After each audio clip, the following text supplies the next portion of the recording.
Welcome to EPG Patishala. I am Ravi Korisettar, Senior Fellow, Dr. V.S. Wakankar, Archaeological Research Institute, Bhopal. In the subject of Indian culture and paper 2 on pre and proto-historic cultures of India, in this presentation we will be focusing on the Neolithic culture of southern India based on series of excavations that have been carried out at a large number of Neolithic sites distributed in the southern states of Andhra Pradesh, Karnataka, Tamil Nadu.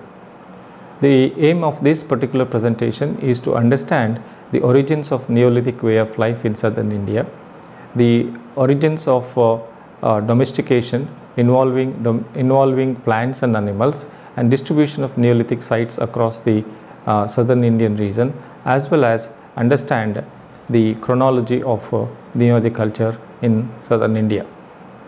As we can see from this map, 4 major biogeographic zones have been identified based on systematic study of plant and animal remains from regional Neolithic sites distributed in the northwestern part of the Indian subcontinent, particularly at the site of Mehergarh in the Balochistan region, in western India at a number of sites in Saurashtra, Gujarat, and eastern India in the Ganga Valley, and southern India in the states of Andhra Pradesh, Karnataka, and Tamil Nadu.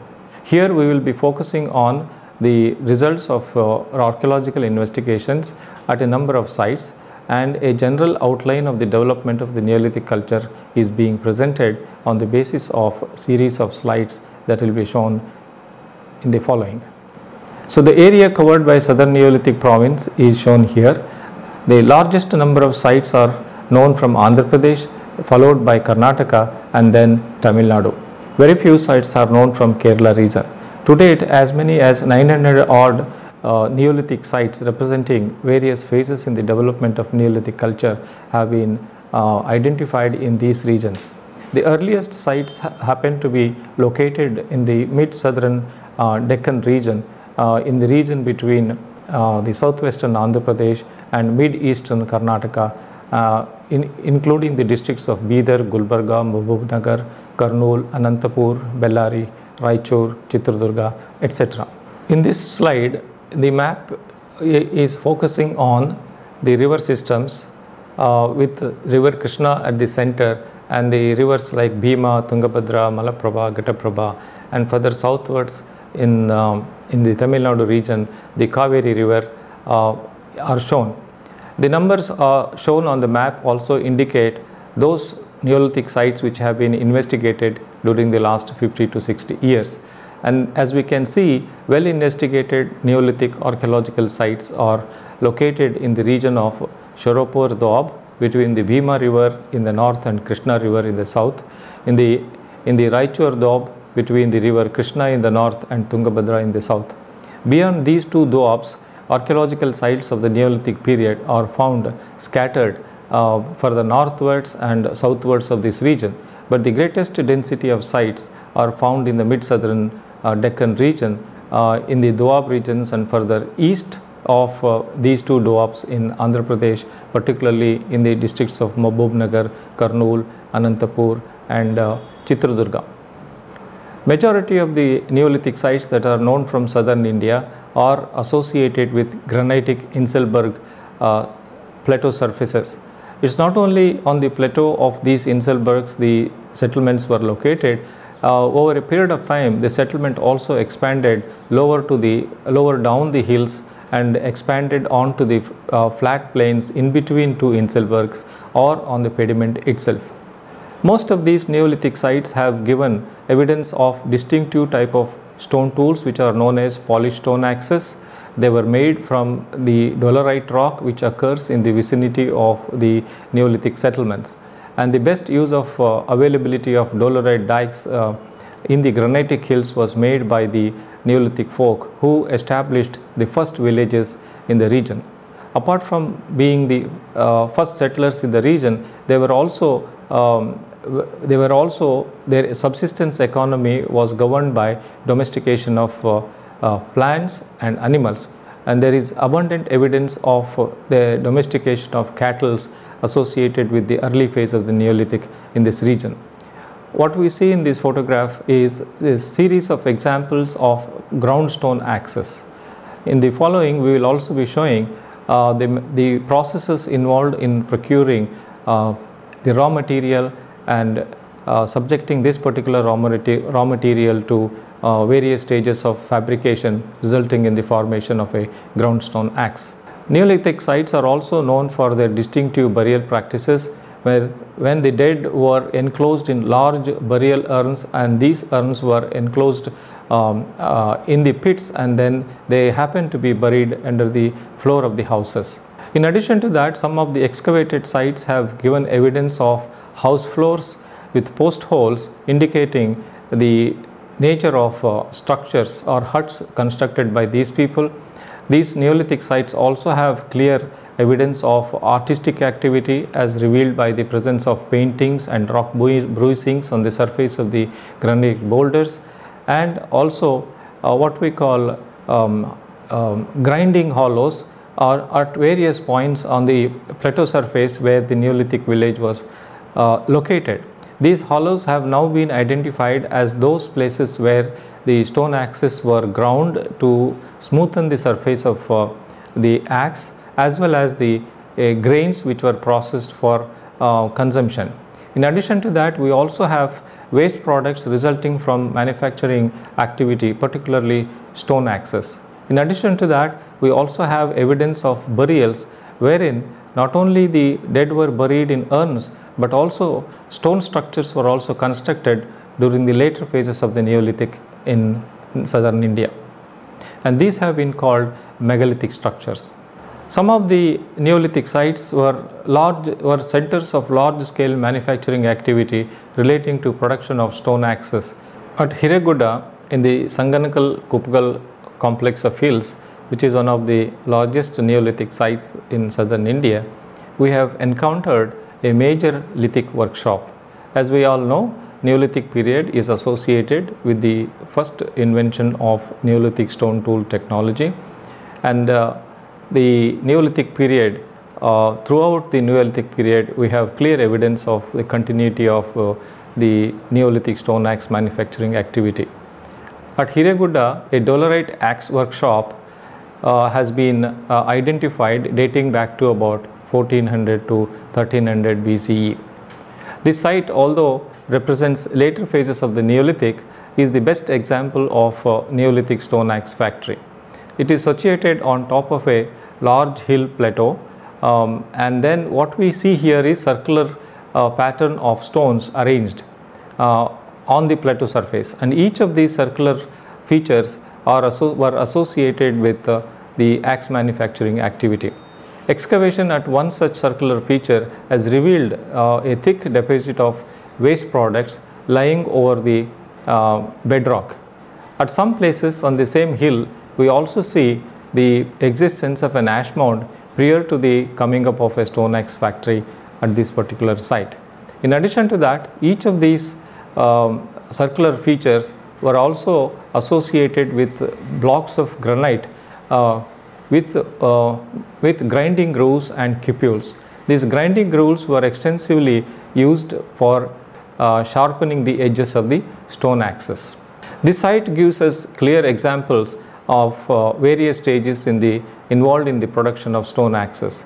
Hiregudda example is the most recently well documented Neolithic stone axe factory in southern India. On the same large hill at Sanganakalu, we also have evidence of a large dolerite dike cutting through the hill, and the manner in which the dolerite dike was mined by the Neolithic stone axe manufacturers is shown here. Some of the mine pits are very clearly seen on the surface of the dolerite dike. On the other hand, we also have extensive waste products accumulated on the surface of the hilltop. And in addition to that, the large granitic boulders on at the base of the hill also have clear indications of grinding and polishing activity. In the bottom part of this particular slide, we have a series of grooves indicating the manner in which the edges of the stone axes were sharpened.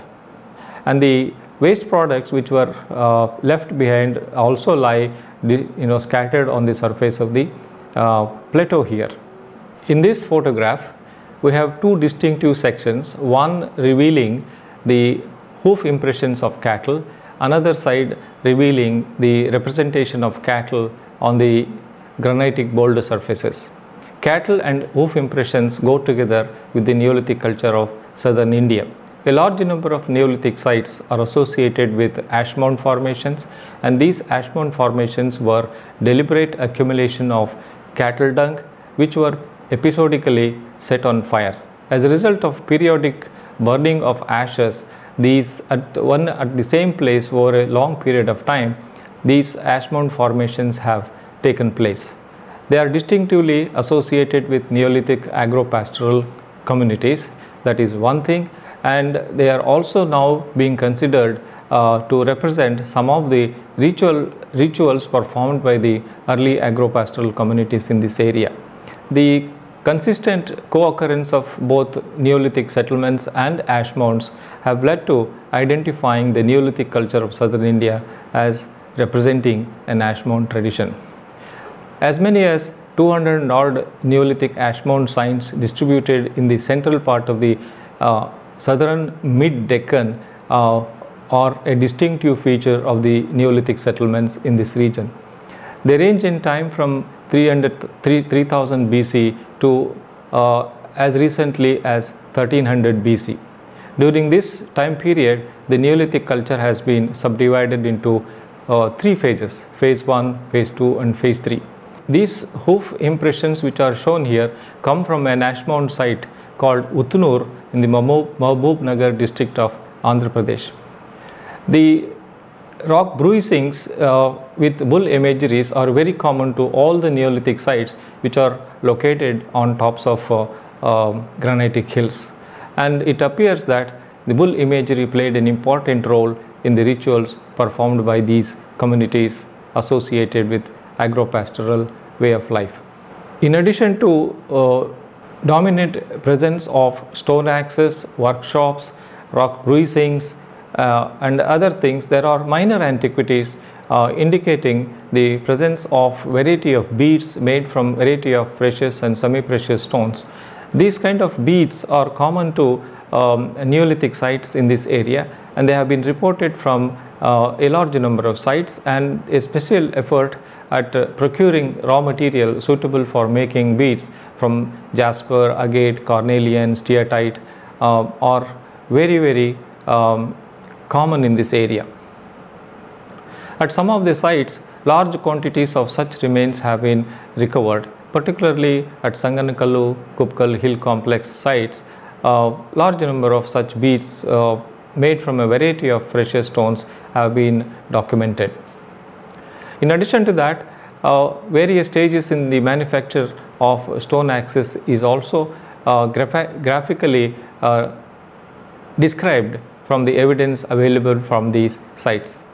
At later stages in the Neolithic, we also have evidence of use of copper, though in small quantities. There is occasional presence of gold as well.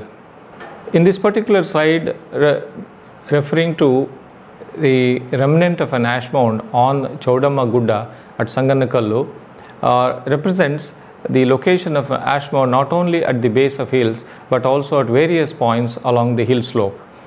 Owing to extensive granite quarrying activity, the original ash mound has been destroyed and only part of it survives here. The upper part of the ash mound is vitrified horizon, and this vitrification has occurred because cow dung was subject to burning at very high temperatures. So as a result of high temperature conditions, the silica got fused into the cow dung, and as a result of that, a vitrified horizon which is hard has developed in the ash mound. As a result of this, the ash mound also has survived for a couple of thousand years. As mentioned earlier, the bull imagery is most common at a large number of Neolithic sites in this area. This is a distinctive variety of bull which is known as Indian zebu, with long horn and prominent hub and so on. And this imagery is prominently seen at a number of locations at Sangankal Kupkal Neolithic complex. Presence of ringing rocks is another distinctive component of the landscape associated with Neolithic sites. Here we are looking at a block of dolerite which has a series of cupules along the edge of this block, and these cupules, if they are tapped rhythmically, they generate a musical gongs, and perhaps at the during the time of performance of rituals, these boulders with these cupules were subject to use for generating musical gongs. And these are also the blocks of dolerite which were also major source of raw material for manufacturing stone axes. In order to describe the characteristic features of a stone axe factory, we have to identify certain features peculiar to a factory. Here we have examples of a dolerite outrock from which blocks of dolerite were detached and then they were subject to modification. During the course of modification or preparation of the block for making a hand axe, the waste products get accumulated on the surface. The intensity of manufacturing activity is revealed by the thickness of the waste products lying on the surface here. At the same time, when the stone axe was to be completely finished in terms of smooth surface and sharp edges, we also have evidence here in the form of grooves on the granite boulders, and also waste products and unfinished ones, and those pieces of dolerite which were defective were discarded. All of them lie at the site where manufacturing activity took place. So here normally in the context of a factory site, the well made and well finished stone artifacts were carried away from the site of manufacture. At the site of manufacture, what is normally left behind is waste products, discarded ones, and procurement and processing activity evidenced by the debitage and other associated products, including the evidence for grinding and polishing of the surface of the stone axes. This slides gives you an idea of the type of houses which were built by the first settlers during the Neolithic times. Most of the houses that were built were circular on plan with wattle and daub structures, and the post holes that have been seen at a number of excavated sites indicate the use of bamboo and other varieties of plant material for constructing the huts. We already discussed about the presence of hoof impressions of cattle in the ash mounds. This picture of an ash mound at Kupkal clearly tells us that this is a prominent landmark on the surface of the earth near the Neolithic sites. And in such ash mounds, there is evidence of cattle penning activity. At sites like Utnur and Kupkal, series of investigations have been carried out in order to understand the processes involved in the formation of ash mounds. It is very clear to all archaeologists that these ash mounds were product of deliberate accumulation of cattle dung which was set on fire episodically. Most of the ash mounds that were distributed across this landscape have suffered considerable damage. At some places, the ash mounds have survived because of the presence of religious shrines on the summit of these mounds. Otherwise, even such mounds would have been brought under cultivation and leveling of the landscape. Several of these ash mounds were excavated. The Kupkal ash mound, Utnur ash mound, and ash mound at Palavai in Anantapur district was also excavated. Now, this particular slide gives us a clear picture of various stages of the formation of the ash mound. These ash mounds have a life history ranging in time from 100 to 150 years, and in some cases, some of the ash mounds have a life history of about 200 years. Recent investigations and dating of the ash mound formation has been made possible because of the availability of dating methods as well as suitable material for dating the ash mound formation. Another major excavation of an ash mound after the excavation of Uttunur in Andhra Pradesh was carried out at site of Budihal in the Hunski Valley of Karnataka. Here the site is associated with a series of ash mounds as well as a regular Neolithic settlement. The excavators have been able to identify ash mound and village as well as a butchery floor. This particular butchery floor has given evidence of large scatter of animal bones with cut marks, and that has been a clear evidence of the activity performed by the Neolithic community at this particular site. This particular slide reveals the various stages in the way in which stone axes were manufactured. Initially, a block of dolerite was procured that was subject to pecking. As a result of pecking activity, most part of the outer skin of the dolerite has been removed. Subsequently, a rough triangular shape was achieved by removing more flakes with deeper scars left behind on the surface of the dolerite.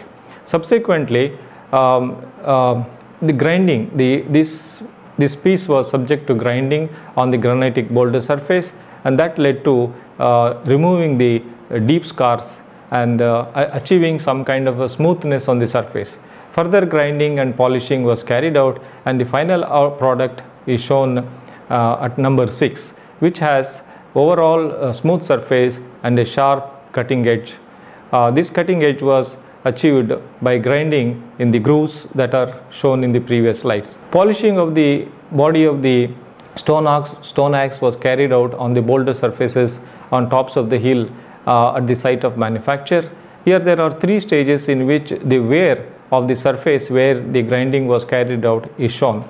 Depending upon the intensity of grinding that was carried out at a particular spot, we can see the hollows developing on the boulder surface. Mesoscopic photographic studies have helped us understand the manner in which the granitic boulder surface were subject to grinding and polishing. This is a close-up view of the grinding grooves, V-shaped grooves where the edges of the stone axes were polished. So far we have discussed the material culture evidence that is seen at a number of Neolithic sites in southern India. But the most important aspect Neolithic culture is the domestication of plants and animals. Which were the animals domesticated by these Neolithic communities? Which were the food crops that were cultivated by these Neolithic communities?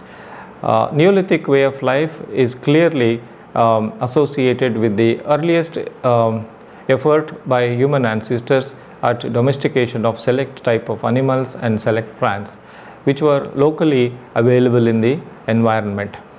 Their adaptation to that particular environment is revealed by the presence of these domesticated plants and animals. For example, in the context of Southern Neolithic, for a very long time it was thought that here in the early stages the Neolithic communities were basically pastoral nomadic communities. But in recent past, reinvestigations at a number of Neolithic sites has given new insights into the agricultural practices of these early Neolithic communities. Here we have clear evidence, as shown at the beginning, that there are 4 major biogeographic frontiers in the context of Neolithic culture of the Indian subcontinent. Southern India happens to be one of those biogeographic frontiers where we have independent evidence of the development of agricultural way of life during the period from 3000 BCE onwards. Southern Neolithic archaeobotanical research has been able to identify staple food crops which were cultivated by early Neolithic communities in this area, and during the course of time food crops that were introduced into this area have also been identified. Here we have recurrent food plants, domesticated seed assemblages based on cultivation in the peninsular region. Native South Indian suite of crops included Setaria verticillata, which is known as bristly foxtail millet, Brachiaria ramosa, which is also known as brown top millet, and pulses such as horse gram is known as Macrotyloma uniflorum, and mung bean, that is Vigna radiata. Examples of these plant varieties are also shown on this slide.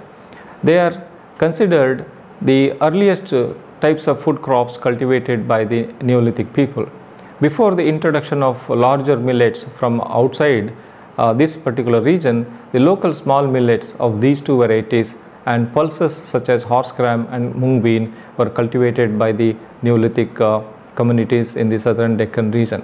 Because of the presence of this evidence, it is possible to identify southern Neolithic province as an independent center of Neolithic agricultural origins. So based on the distribution of ash mounds, presence of sites across a large landscape, and expansion of these settlements eastwards and westwards, as well as in the southern direction towards the Tamil Nadu plains, regional variation in the Neolithic culture has also been identified based on the study of material culture remains. In this slide, against the early domestication of smaller millets and pulses such as horse gram and green gram, by about 1900 BC, we have the introduction of wheat and barley. This was possible because of development of small scale irrigation developed by these communities. So wheat and barley are basically winter crops which were introduced into the Indian subcontinent from northwestern Indian subcontinent via the northern Deccan. By about 1500 BC, African crops such as hyacinth bean, pearl millet, pigeon pea and chickens were also gradually introduced into the food economy of the later Neolithic phases in southern India. Hyacinth bean is African in origin. Similarly, pearl millet is also African in origin. Pigeon pea comes from southwestern Orissa, and chicken from northern India were introduced. So during the course of the Neolithic, from about 3000 BCE to 1900 BCE, the early phase was characterized by domestication of local plant foods, and from 1900 BCE onwards, we have the introduction of crops of Southwest Asian origin as well as African origin. By about 1300 BCE, fruit cultivation also became a common practice among the southern Neolithic communities. By about 900 BCE, finger millet, that is ragi from Africa, was introduced into southern India along with oil seeds like linseed, flax and fiber crops such as cotton were also cultivated. But this is the time period when the Iron Age began to take its shape in southern India. In this slide, based on series of radiocarbon dates that we have obtained from a series of excavated sites in the recent past, has helped us organize the data in an absolute chronological framework. The Neolithic begins around 3000 BC and continues till about 1400 BCE. Now during this time period, the archaeological evidence from the excavated sites has been organized into three distinctive phases of ash mound tradition representing the Neolithic period in southern India.